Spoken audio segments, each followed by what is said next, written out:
Hello everyone, welcome back. In this session, we'll discuss about a very famous topic that's called difference between pull and fetch. So you might have seen a lot of people, they're very confused about what exactly pull is and what exactly fetch is.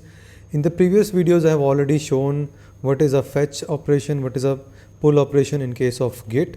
But in this session, we'll focus mostly on the differences. So I'll not go in detail about what is fetch and what is pull, how to perform different kind of pull operation, how to fix any kind of merge conflict. So this session is purely based on the differences.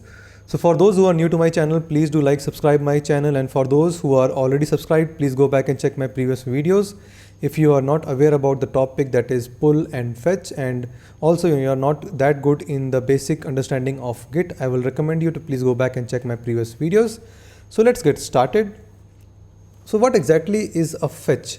So previously in the session we have seen in different videos, like in fetch operation, whenever we want to fetch some changes from a report repository to your local Git repository, in that case a fetch operation is used. So for example, if you have a new change, let's say a new file has been added in your remote repository and you want to only place it in your local Git repository, in that case a fetch operation is used.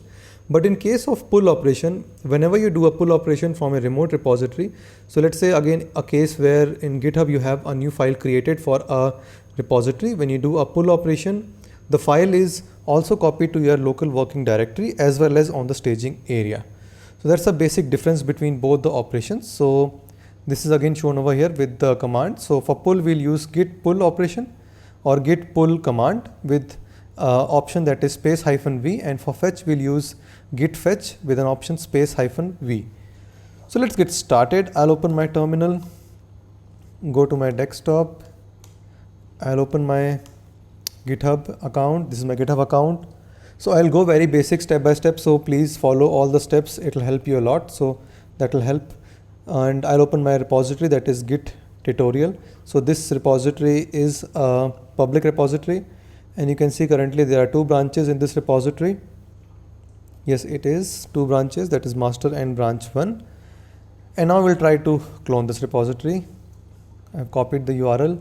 I'll go here again, I'll type git clone.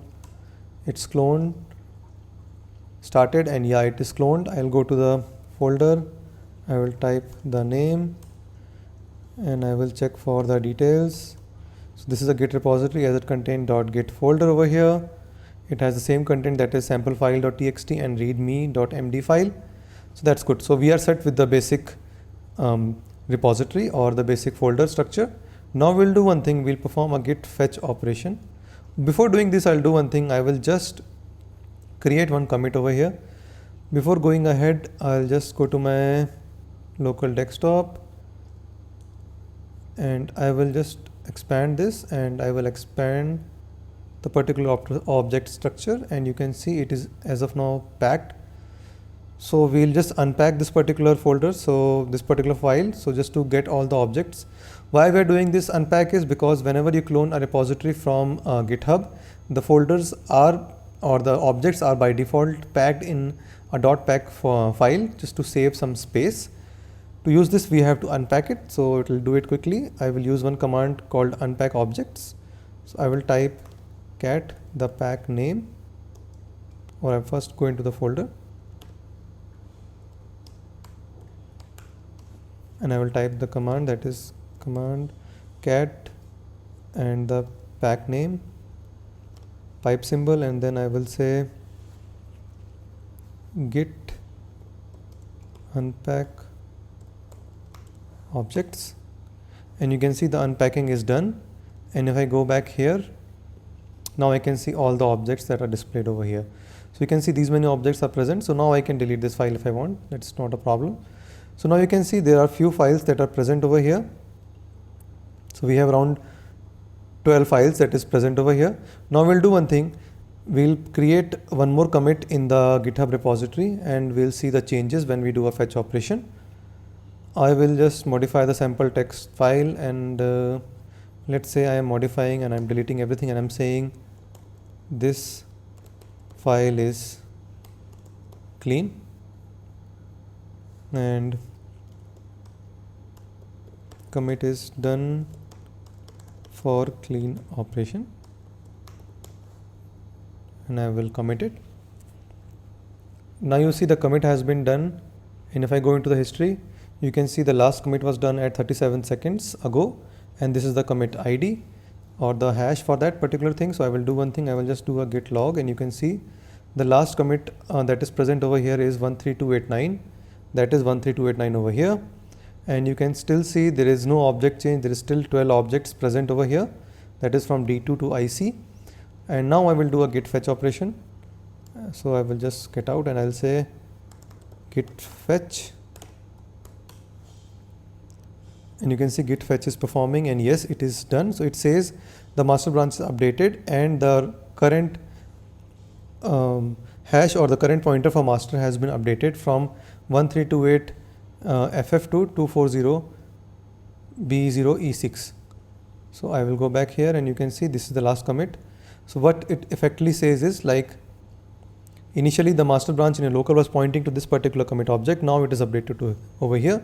Now we'll go to our folder structure and see the changes. In the folder structure, you can see now two folders have been added, that is DA and 24. Just to give more idea on this, if you go here, you can see 24 is the one that is the hash that is started for the new particular commit.